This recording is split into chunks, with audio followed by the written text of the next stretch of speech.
Today I'm here with Katrina, who is a catalog and metadata librarian at the Somerset County Library System. How are you doing today? I'm good, thank you. It's a lovely autumn day. It looks amazing. The weather's so nice right now. So can you just go into your role and what a typical day looks like at your position? My area of cataloging mostly involves children's books, so picture books, chapter books, and everything kind of between 0 and 12, and some teen nonfiction in there. And I also, in addition to books, I catalog some other formats as well. I also work with local history material, and that's kind of varied a little bit over time. Initially, when I started my job, I was working a little more with our digital archive, um, which started off with people coming in and bringing their historical items to be digitized. And if they gave us the okay, we put it in our archive. And if not, we just sent them home with a little flash drive with their treasures digitized on them.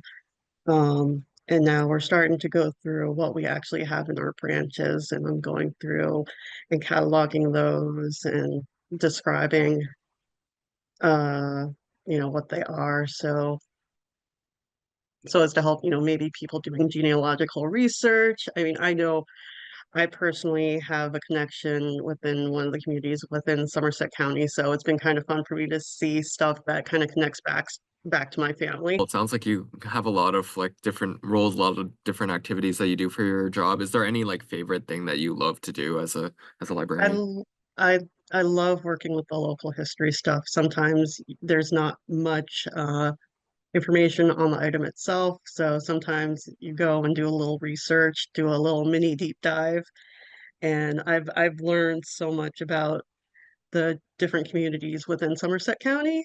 Did you get your master's at Rutgers? I did. Awesome. And can you I tell me sort of about your career journey, just from like your college career and how that led you into the professional field? Sure. I got my bachelor's degree in communication from the University of Hartford.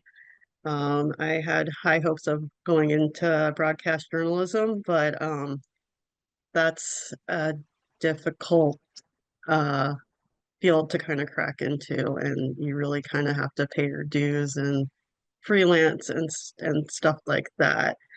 Um, and I tried for a while, but it just it didn't pan out. Um, eventually I started working in the Rutgers University libraries long before I got my library degree, because I had worked during the summers at Princeton University in one of their libraries, and then during the school year I was working in Hartford as a student assistant. I really liked those part-time jobs that I was working when I was in college. Um, Plus, my mom was a school librarian, so I had background exposure a little bit, and I guess it kind of crept from the back of my mind and came forward. I'm like, I really enjoy this work. I guess early on, I'm like, well, maybe I can do something with this. And then as I went through my work at the Rutgers University libraries, I kind of really enjoyed all the behind the scenes work. And that's kind of like, this is where I want my career to go. And, got Yeah. myself into library school and And made it your move. loved Yeah. every second of it. Oh, that's so cool. And that's so cool that you also have experience with like broadcast journalism and we're trying to go there. I know it didn't that's not what you ended up pursuing. But as someone who also does like a little bit of that here and there, writing and recording stories for air and stuff like that for our Mhm. student radio station, do you think those skills that you learned as a broadcast journalist in any way translated to what you do now? Well, I know there was definitely a lot of, well, not a lot of, but there was a good amount of theory classes, and it all communication, mass media. and library and information science kind of are in the business of managing information. Um, so it's not like I've gone really far astray of where I aim to go in the first place. And so how do you balance any like hard skills or technical skills that you have in your role with those, communication skills and other soft skills that you might need? I think the technical skills are important to getting you in for like maybe an interview. And then the softer skills, um, you know, kind of slowly cement things. So, if you seem like you have built up a good rapport during the interview, that kind of lends itself to how you would be in day-to-day work. And my big thing is, even before grad school, is, doing my very best to maintain good relationships with my colleagues, because you don't know when they're going to move on to um, somewhere else. And maybe one day you'll be looking to move on to somewhere else, and they might have a position open, and they can speak to their positive experience with you. Hmm. So also like the importance of networking too and with other people, would you say? Yeah, and just networking, and like I said, really taking care to maintain good working relationships. And I guess you already touched on this a little bit in sort your journey into librarianship, but was there a single factor or like a particular experience that you had that was like an aha moment? Maybe that was while you were working at the Rutgers libraries or something like that that made you say, I want to become a librarian. I think it went back further than that. I think it's when I was working summers in the Princeton libraries, and I enjoyed the work. And that's what prompted me, like maybe a couple years down the road after I graduated from college and was really looking for a new direction.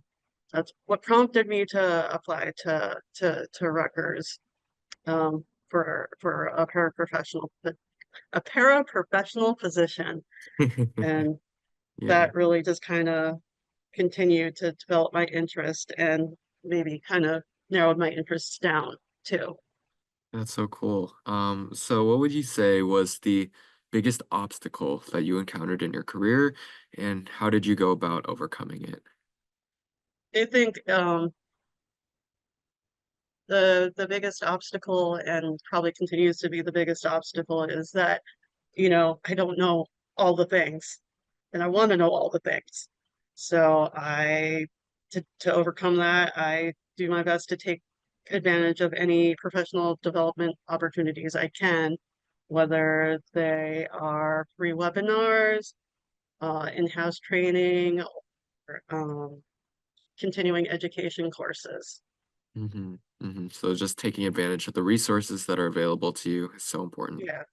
Yeah, and then, I think advocating to myself to a certain degree, saying, no, actually, I have interest in doing this, and then even if it doesn't happen in the moment, whoever you're speaking to about it will have that in the back of their head. Oh, yeah, I remember Katrina saying she was interested in this. Maybe I will, take a moment to sit down and go through, you know, how this works.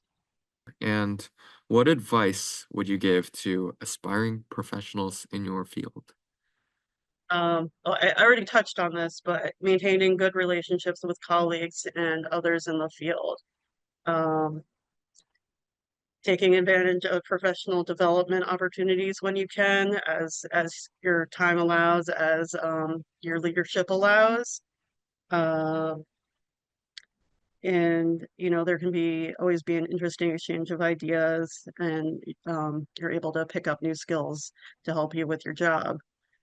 Um, and the other thing is being able to adapt and pivot as needed. I think during the time I've worked in libraries, it was started off very, very print focused, or physical materials focused. Yeah, I guess that's probably the best way to put it.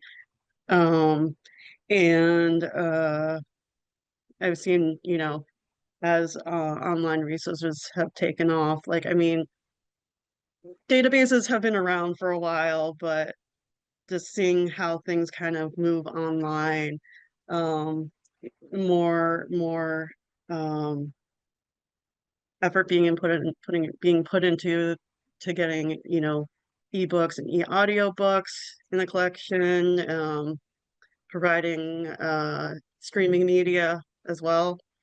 Um, so while there might not be as much physical material coming in, there's still always work to be done.